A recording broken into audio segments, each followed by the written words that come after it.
needed. Joining me now from central London is Jonathan Portes, who's the Director of National Institute of Economic and Social Research. Jonathan, thank you very much for joining us this lunchtime. Let me put something by you. Capital Economics has released its verdict on this. It says that further Greek defaults are, in its view, very likely. Europe's banks need to raise more than 100 billion euros. The European bailout fund isn't big enough, and the euro is probably toast. Is that your view? Some, but not all. First of all, I think that the most important thing that I do agree with is that the bailout fund is probably not big enough and is probably the wrong weapon. What they've essentially said is that at some point in the next few months, we'll figure out a way of leveraging up using some sort of slightly funny accounting, the money that we already have, to make the fund look bigger. And that really is not enough. What is required, as a number of people have been saying for some time, like Martin Wolf in the FT yesterday, is for the European Central Bank to say that it will act as a proper lender of last resort, just as the Bank of England does for the government in this country. And that will provide the needed backstop and certainty for the system. I think in your opening report, as you said at the end, a note of scepticism is required. The prices that really matter are not so much the stock prices, which do bounce around a lot, but what's happening to interest rates on debt. And the chart you showed showing that actually Italy is clearly not out of the woods yet. That's the really important one to watch, in my view.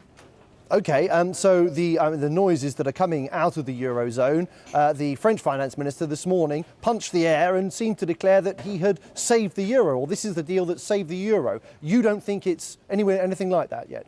Well, I think the reaction shows, both by politicians and by markets, does show, a cynic might well say, just how low expectations were as a consequence of the Eurozone leaders dithering up to now.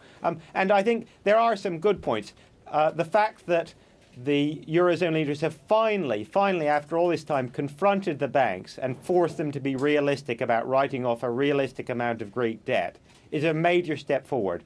The banks have been allowed to get away with murder on this topic up to now. They've been allowed to try and get virtually all their money back from a country which is clearly insolvent, which was outrageous for Eurozone taxpayers and for the Greek people. And the fact that Eurozone leaders have finally told them where to that they need to be real about this is a real step forward, and I think they should be applauded for that. But I think to say that major step forward as regards Greece has solved the wider problems of the Eurozone, both of Eurozone banks and of the euro itself, I think that is premature. There's a lot of more work to be done. OK, more work to be done. Is it your view, do you share the view of Martin Wolf from the Financial Times, that the only way that this crisis will be solved is if the European Central Bank effectively says, look, we'll print as much money as necessary to bail out sovereign governments? Is that your view too? In a word, yes. Brilliant, concise and to the point. That's what we like to hear. Jonathan Portes, Chief Economist and Director at the National Institute for Economic and Social Research. Thank you very much for joining us to discuss.